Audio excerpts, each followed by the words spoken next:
Sale, vamos a continuar. Nos habíamos quedado en vectores en 3D.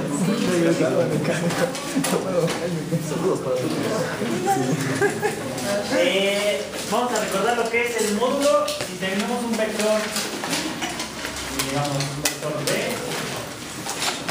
que vemos que es de la forma AI más BJ más CK. Estas A y C son constantes y el vector está dado en coordenadas I, J y K. Para sacar el módulo, habíamos dicho que va a quedar raíz cuadrada de lo que tenga en X más lo que tenga en B más lo que tenga en X, Y y Z. Y finalmente, como lo hicimos en 2D, también funciona en 3D. El vector unitario va a ser igual a mi vector sobre su módulo. Un ejemplo claro es que si tengo el vector 3i más 4j menos 2k, digamos así, entonces primero voy a sacar mi módulo. Mi módulo me va a quedar raíz cuadrada de ese al cuadrado, que es 9 más 16 más 4, que esto es equivalente a raíz de 29. Y finalmente, estableciendo mi vector unitario, me va a quedar 3 entre raíz de 29 y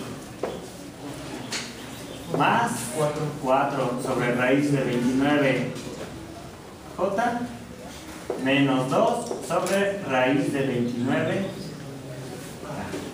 Hasta ahí nos habíamos quedado. Ahora vamos a ver algo muy interesante. La primera en 2D. En 2D lo que marcábamos era, si tengo el eje X y el eje Y, y supongamos mi vector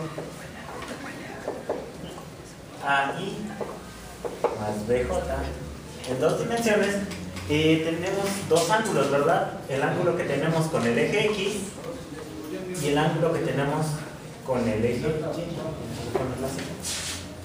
Ahora, en 3D también se maneja lo mismo, pero en 3D es un porcentaje de variación. ¿Por qué? Aquí la suma de estos dos ángulos, ¿cuánto debe dar? 90. Aquí ya varía un poco.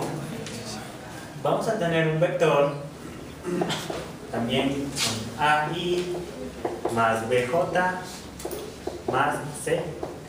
Si tenemos este vector, va a suceder tres cosas. La primera, vamos a tener un ángulo con respecto al eje X, la segunda con respecto a Y y la tercera con respecto a Z. ¿Cómo es esto? Vamos a tener un ángulo que va desde el eje X hasta el vector, otro ángulo que va desde el eje Y hasta el vector y otro ángulo que va desde el eje Z hasta el vector. Estos ángulos con respecto al eje X lo voy a llamar alfa, con respecto al eje Y lo voy a llamar beta y con respecto al eje Z va a ser gamma. Estos se llaman, bueno, aplicados correctamente se llaman cosenos directores. Los cosenos directores nos van a indicar cómo se encuentra el ángulo respecto al eje X, con respecto al eje Y y respecto al eje Z. ¿Cómo se encuentran? Coseno del ángulo alfa va a ser igual a mi coordenada que tenga aquí, A, bueno, mi coordenada ahí, entre, así me voy a poner A, entre el módulo del vector.